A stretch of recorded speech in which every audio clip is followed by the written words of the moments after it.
is a little bit of an understanding of history of how things happen, okay? If I was standing here with you 40 years ago, and I said, I think that the United States will become mature enough racially that in the year 2008, an African American will be elected president of the United States. If I said that 40 years ago, people in this room would have said, you are nuts. See, you're young, and you don't know that. You take it for granted. Now, I'm not here with you like Obama, you don't like Obama, that's not the point. And by the way, Iowa played a huge role in that.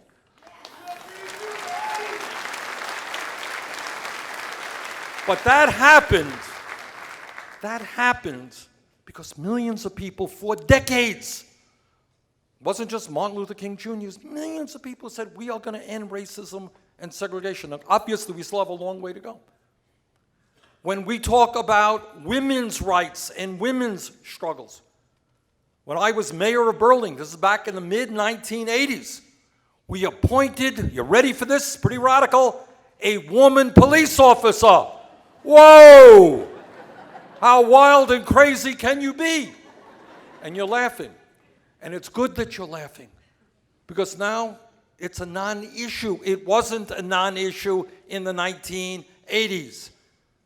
That people with disabilities are now mainstreamed into public schools, you take for granted, didn't happen by accident. If we were sitting here 10 years ago, not 40 years ago, and somebody said, well, you know, I think gay marriage will be legal in every state in the country, and the overwhelming majority of young people will be supportive, somebody here would have told me, you're crazy. That's what's happened. Why do I say all of those things? Because that is how change occurs, Mitchell. Change occurs from the bottom on up. Give you 5 years ago, if I stood before you and I said, I believe in a $15 an hour minimum wage, you would have said, whoa, pretty crazy stuff, Bernie. Well, you know what happened? Because people in the fast food industry and elsewhere went out on strike. And I met with those people, and I've marched with those people. And they said, you know what, we can't make it on $7.25 or $8 or $9 an hour. And the American people said, yeah, we understand that. And what happened is Seattle and Los Angeles and San Francisco and other communities began to raise the minimum wage up to $15 an hour over the next few years. That's how change comes. So I have not the slightest doubt that when millions of people stand up and say loudly and clearly that a minimum wage has got to be a living wage, yes, we will achieve that goal.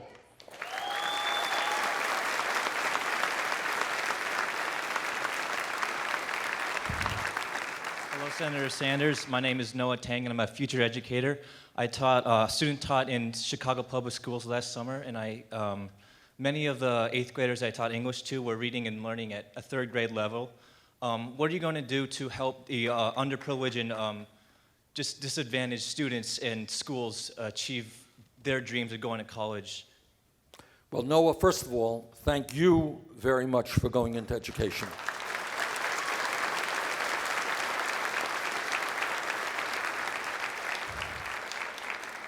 And when we talk about the political revolution, one of the things we are talking about is changing our national priorities. And I'm a big football, I know in Iowa football is a big deal, got it? We in New England also watch the Patriots occasionally, okay? But you know what? Tom Brady is a great American hero. You are more of an American hero than Tom Brady is.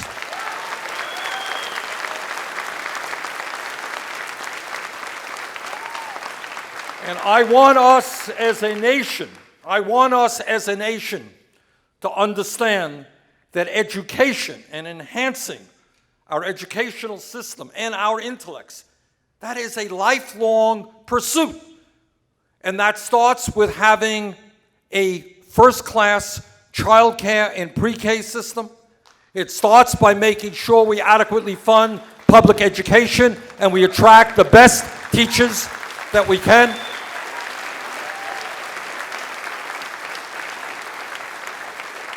And it includes making public colleges and universities tuition-free. I want to see a cultural revolution so that kids in Chicago and in Burlington, Vermont understand that it is cool, really cool to be reading and thinking and talking about ideas.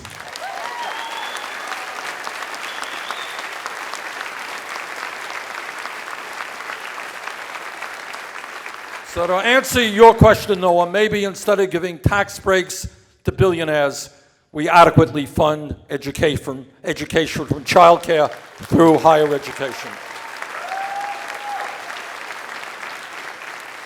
Okay, where's the mic? We got a mic over there somewhere? Yeah.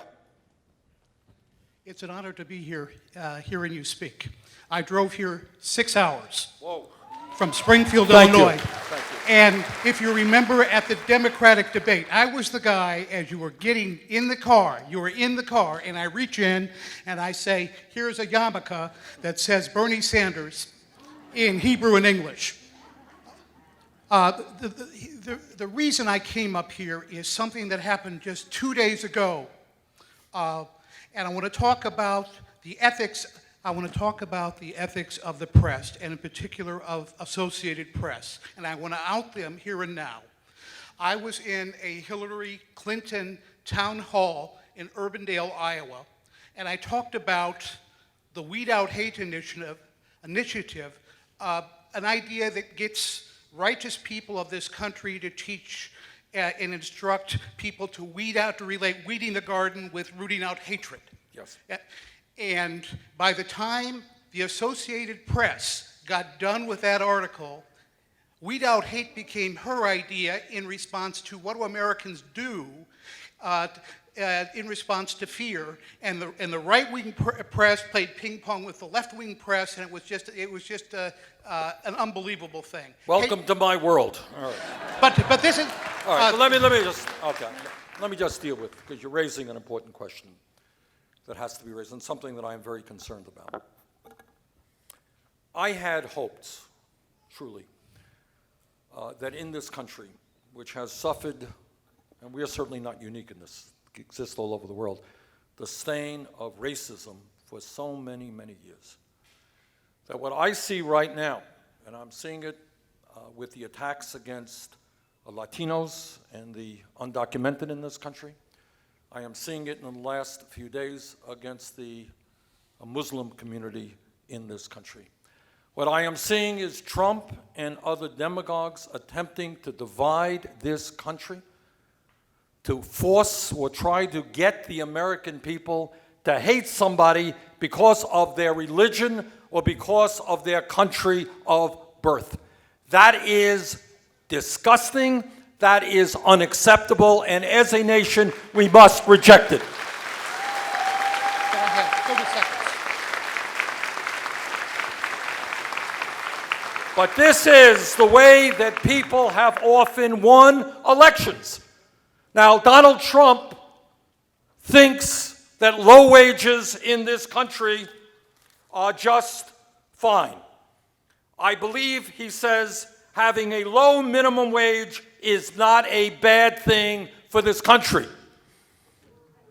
Donald Trump believes that our wages are too high.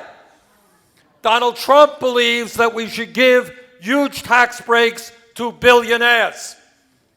So while they get us to try to hate Muslims or Latinos, giving huge tax breaks to billionaires and not raising the minimum wage. Our job is to be smarter than that. Our job is to stand together and say, no, we're not going to fall for it. We're not going to hate Muslims. We're not going to hate Latinos. We're going to stand together as one people and create a country that works for all of us.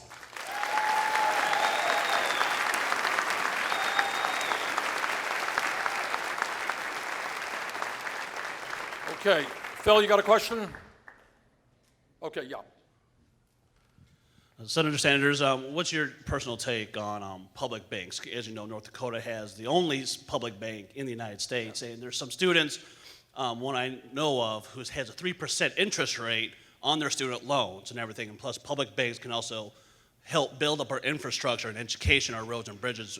What's your take on that? I think it's a great idea. I think it's a great idea, and I think states like Vermont can look to North Dakota, which has had that bank since the 1920s, I believe. Is that right? Started by the populist movement way back when. And it's what they do there is public money, tax money and so forth, that goes into the bank, and then they reinvest that money to make their economy stronger and to protect the interests of their own people. I think it is a very smart idea, and I support the idea.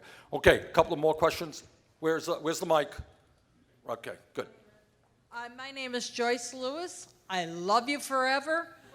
And I want to know, are you going to help Amtrak by chance? Absolutely. Look.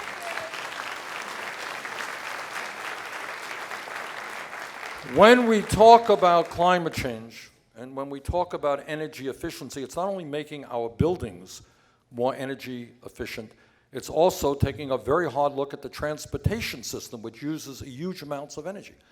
Our rail system today, both in terms of passenger rail and cargo, is way behind Europe, Japan, and even China in some instances. So yes, we have got to invest in our rail system, move cargo much more energy efficiently than is currently the case, and move passengers as well. I believe very much in Amtrak. You're welcome. All right, maybe last question. All right. All right. Yes. My name is Adam. I'm originally from Nigeria. I want to know what you think about this. And I think this will be a game changer for how other countries be able to take care of themselves. You and I know that the system here supports businesses. Businesses brings wealth. People do good. But in many parts of the world where I come from, we don't have a system like that. So for example, like this school here, this middle school, your federal government is hiring teachers, is making your decision hundreds and thousands of miles away. How is that going to be any good? Your police. What's your question? My question is, U.S. already gives aid to countries like mine, Nigeria. Yeah. Why not put that, say, okay, we're going to give you aid, but we need to see these policies. Yes, got it. Okay, I think the question is to make sure that U.S. foreign aid is used to help the people. Is that your question? That's correct. Okay. There was a time, we do spend a lot of money abroad. Too often what we're doing is propping up militaries, and we're selling a lot of military equipment. I would like to see us be the country known around the world where when kids get an education or when they get health care, they could thank the people of the United States for improving their lives. So I agree with what you said. All right, let me just again thank all of you for coming out today. Thank you for your help in this campaign, and welcome to the political revolution. Thank you.